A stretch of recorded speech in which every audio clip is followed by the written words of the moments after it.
Welcome to Arusuvai Azhini. நிறைய இன்ட்ரெஸ்டிங்கான cooking videos பார்க்குறதுக்கு மறக்காம இந்த சேனலை சப்ஸ்கிரைப் பண்ணுங்க. இன்னைக்கு வீடியோவில் மட்டன் சுக்கா ஃப்ரை எப்படி செய்யறதுன்னு பார்க்கலாம். முதல்ல மட்டன் வேக வச்சுக்கிறேன், அதுக்கப்புறம் என்னென்ன பொருட்கள் தேவைன்னு பார்க்கலாம். இப்போ முதல்ல ஒரு குக்கரில் கழுவி வச்சிருக்க மட்டன் ஆட் பண்ணிக்கிறேன்.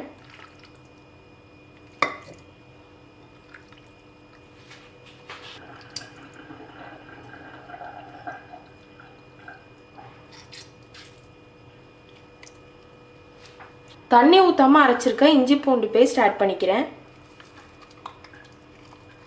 இஞ்சி பூண்டு பேஸ்ட் ஒரு 2 ஸ்பூன் அளவுக்கு ஆட் பண்ணிக்கிறேன்.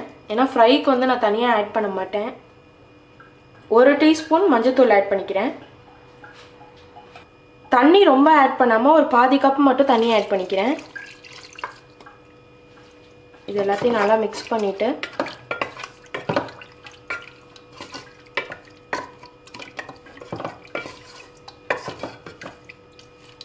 தண்ணி வந்து நான் ரொம்பவே கம்மியாக தான் ஊற்றிருக்கேன். நீங்கள் சூப் எடுக்கணும் அது மாதிரினா இன்னும் கொஞ்சம் எக்ஸ்ட்ரா ஊற்றிக்கோங்க. அதே மாதிரி மட்டனையும் இது மாதிரி சின்ன சின்ன பீசஸாக கட் பண்ணிக்கோங்க, அப்போ தான் மசாலா வந்து நல்லா சாரும். இப்போ குக்கரை க்ளோஸ் பண்ணிவிட்டு நான் ஒரு 4 விசில் வைக்க போகிறேன்.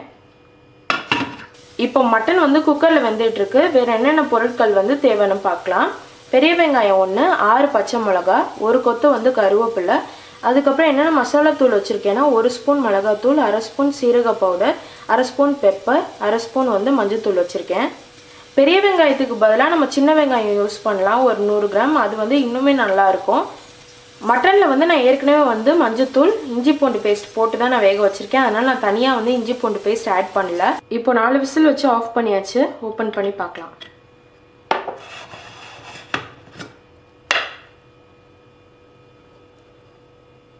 இருக்க தண்ணியை வச்சு நம்ம சூப் இல்லைனா கிரேவி குழம்புக்கு வந்து நம்ம யூஸ் பண்ணிக்கலாம். இப்போ ஃப்ரை பண்ணுறதுக்கு ஒரு பேன் ஹீட் பண்ணிக்கிறேன். இது இல்லாமல் இரும்பு கடாயில் செஞ்சோன்னா இன்னும் நல்லாயிருக்கும் டேஸ்ட். பேன் ஹீட் ஆகிடுச்சு. இப்போ 2 ஸ்பூன் ஆயில் ஆட் பண்ணிக்கிறேன்.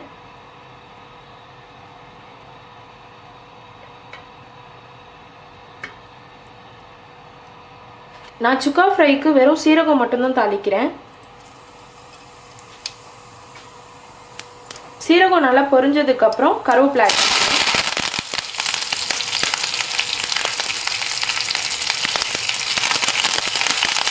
இப்போ வெங்காயம் பச்சை மிளகாவும் ஆட் பண்ணிக்கிறேன்.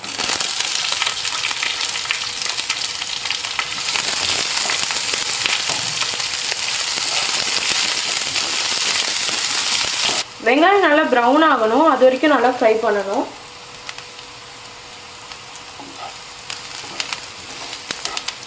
நல்லா ப்ரௌன் ஆக ஆரம்பிச்சிருச்சு. இப்போ வந்து நம்ம வேக வச்சு வச்சுருக்க மட்டனை வந்து தண்ணியை நல்லா இருத்துட்டு வெறும் மட்டன் மட்டும் ஆட் பண்ணிக்கிறேன்.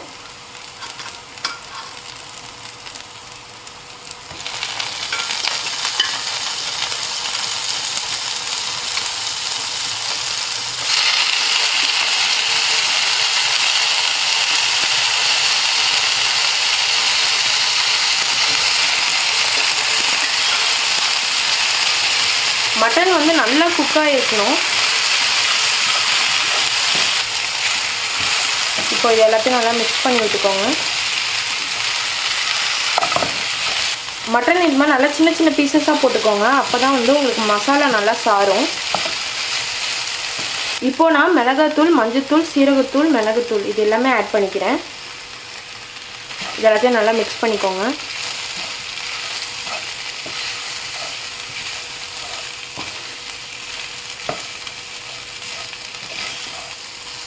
இதுக்கு வந்து தண்ணி ஆட் பண்ணக்கூடாது. இதுக்கு தேவையான அளவுக்கு உப்பு ஆட் பண்ணிக்கிறேன். இன்னும் ஒரு 1.5 ஸ்பூன் ஆயில் ஆட் பண்ணிக்கிறேன். இது எல்லாத்தையும் நல்லா மிக்ஸ் பண்ணிவிட்டு ஒரு 20 to 30 நிமிஷம் வந்து இது நல்லா லோ ஹீட்டில் வந்து நல்லா ஃப்ரை ஆகணும்.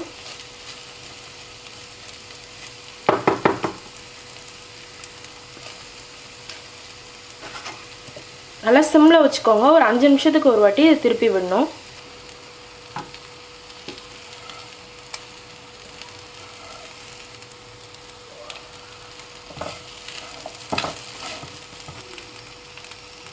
சுக்கா ஃப்ரை ரெடி ஆகிடுச்சு. ஸ்டவ்வை ஆஃப் பண்ணிடலாம். இது மாதிரி நல்லா ப்ரௌன் ஆகுற வரைக்கும் நல்லா ஃப்ரை பண்ணுங்கள். மட்டன் சுக்கா ஃப்ரை ரெடி ஆகிடுச்சு. இது சாம்பார் சாதம் தயிர் சாதத்துக்குலாம் ரொம்பவே நல்லாயிருக்கும். அந்த கருவேப்பிலை நல்லா கிறிஸ்பியாக நல்லா ப்ரௌனாக பார்க்கவே ரொம்ப நல்லா இருக்குது. நீங்கள் இது மாதிரி சுக்கா ஃப்ரை பண்ணும்போது வெறும் மட்டன் போடாமல் கொஞ்சம் எலும்பும் போட்டு செஞ்சிங்கன்னா அதோட ரோஸ்ட்டும் நல்லாயிருக்கும். இந்த ரெசிபி ட்ரை பண்ணிவிட்டு எப்படி இருந்ததுன்னு மறக்காமல் கமெண்ட் பாக்ஸில் கமெண்ட் பண்ணுங்கள். தேங்க்ஸ் ஃபார் வாட்சிங் தி வீடியோ. இந்த வீடியோவில் உங்களுக்கு ஏதாவது டவுட் இல்லை சஜஷன் இருந்தால் மறக்காமல் கமெண்ட் பாக்ஸில் கமெண்ட் பண்ணுங்கள். சேனலுக்கு சப்ஸ்கிரைப் பண்ண மறந்துடாதீங்க.